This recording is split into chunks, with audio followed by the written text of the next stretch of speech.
नमस्कार। आप सभी को धनतेरस की बहुत बहुत शुभकामनाएं। मित्रों, धनतेरस पर्व धन्वंतरी भगवान के अवतरण दिवस के दिन मनाया जाता है। ऐसी मान्यता है कि आज के दिन ही भगवान धन्वंतरी, जो स्वास्थ्य के देवता हैं, जिनको देवताओं का वैद्य भी माना जाता है, वही अमृत कलश लेकर समुद्र मंथन के अंतिम चरण में निकले थे। आप सभी को मालूम है कि समुद्र मंथन देवताओं और दैत्यों ने मिलकर किया था।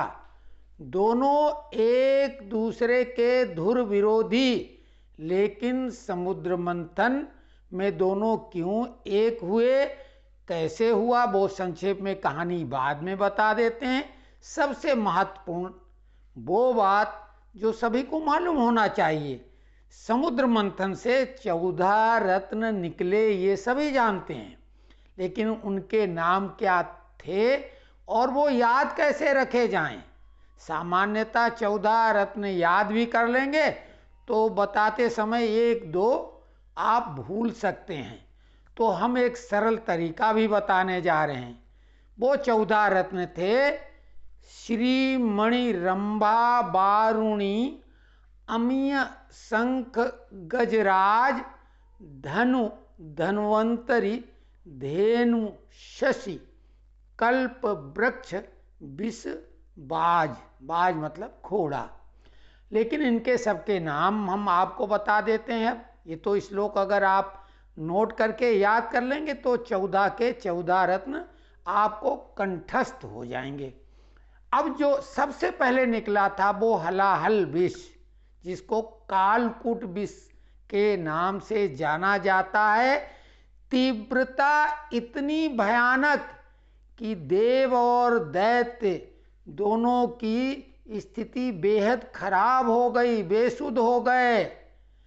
तब भगवान भोलेनाथ, शंकर भगवान, उनसे प्रार्थना की और उन्होंने वो विषपान किया और वो उन्होंने कंठ के नीचे नहीं उतरने दिया।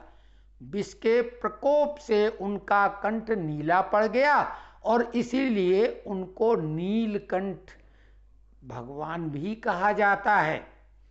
दूसरे नंबर पर कामधेनु गाय, जो कि मनचाही वस्तु, केवल दूध नहीं, मनचाही वस्तु जितनी चाहो जरूरत पर वो उपलब्ध करा सकती थी। उच्च श्रवा घोड़ा, जो कि बहुत ही शक्तिशाली, अद्भुत और मनचाही जगह पर जा सकने वाला, जल थल नभ में। ऐरावत हाथी, ये भी अद्भुत हाथी, विशालकाय, और ये भी जल थल नभ में विचरण करने वाला। कौस्तुभ मणि, अद्भुत मणि, ये भी सर्व मनोकामना पूर्ण करने वाली। कल्प वृक्ष, ये भी वही, जो मांगोगे वो उपलब्ध कराएगा। रंभा अप्सरा, रंभा अप्सरा इंद्र की जो राज दरबार की महत्वपूर्ण अप्सराएं हैं उनमें से एक।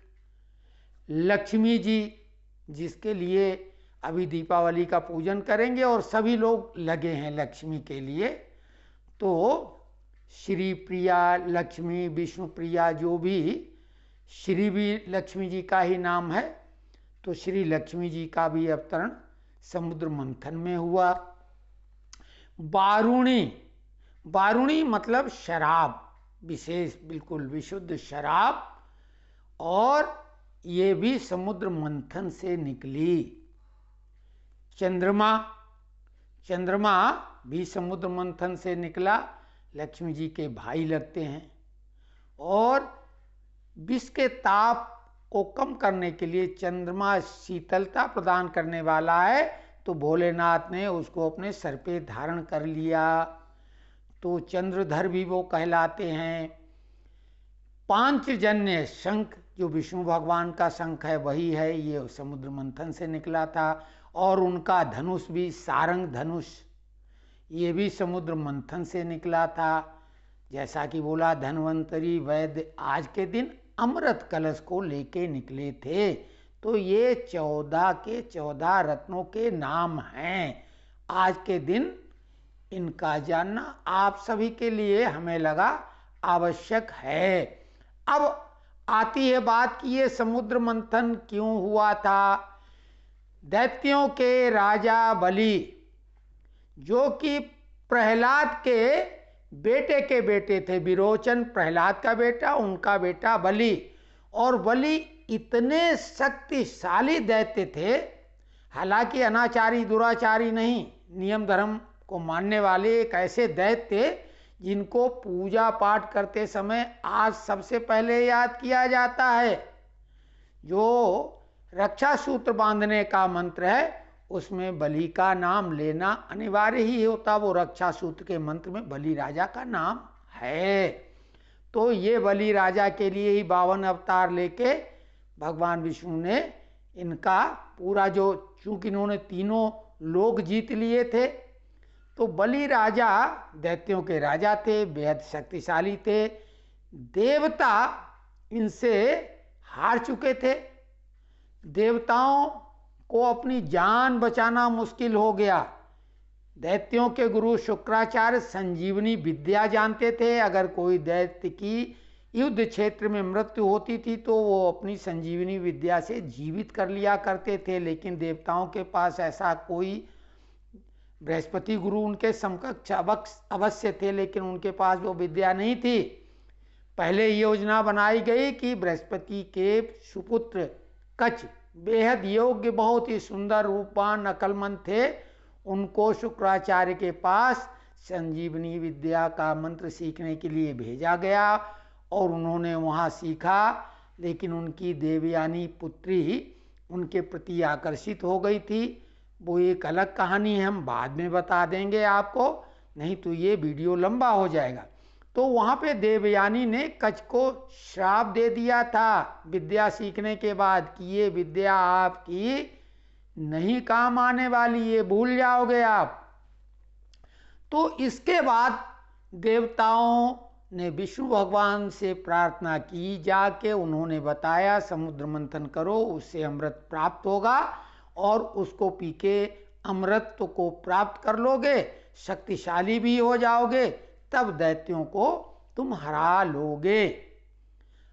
उसके बाद में ही ये समुद्र मंथन हुआ और समुद्र को मंथन करने के लिए, मथानी के लिए मंदराचल पर्वत का उपयोग किया गया और रस्सी के रूप में वासुकी नाग को। तो ये पूरी कहानी थी। हालांकि जब अमृत कलश लेके धन्वंतरी अवतरित हुए तो अमृत के लिए छीना झपटी मच गई और तब विष्णु भगवान ने मोहिनी रूप धारण कर दैत्यों से अमृत को बचाने के लिए अपने रूप लावण्य में उनको ऐसा किया कि दोनों को पंक्तिबद्ध करके बिठाला। दैत्यों को उन्होंने वही निकली हुई जो बारूणी शुरा थी, शराब थी, वो पिलाई और देवताओं को अमृत। लेकिन एक दैत्य समझ गया और वो देवताओं की पंक्ति में भेष बदल कर बैठ गया, उसने भी अमृत पी लिया। चंद्रमा ने इशारा किया, विष्णु भगवान ने सुदर्शन चक्र से उसकी गर्दन अलग कर दी, लेकिन अमृत पीने के कारण अमर हो गया था।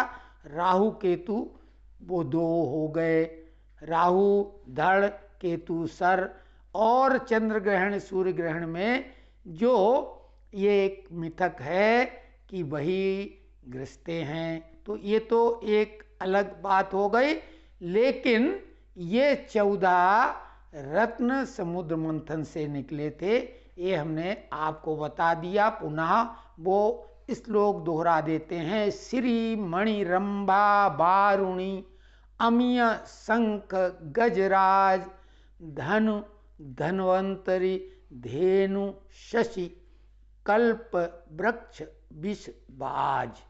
तो ये 14 रत्न थे।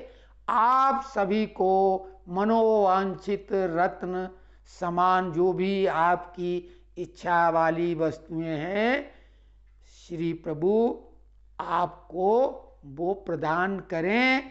पूर्णतया स्वस्थ रहें, आनंदित रहें। कल छोटी दिवाली की भी शुभकामनाएं अग्रिम, और बड़ी दीपावली हर्षोल्लास से और सुरक्षित होकर मनाएं। धन्यवाद। चैनल को सब्सक्राइब कर लें।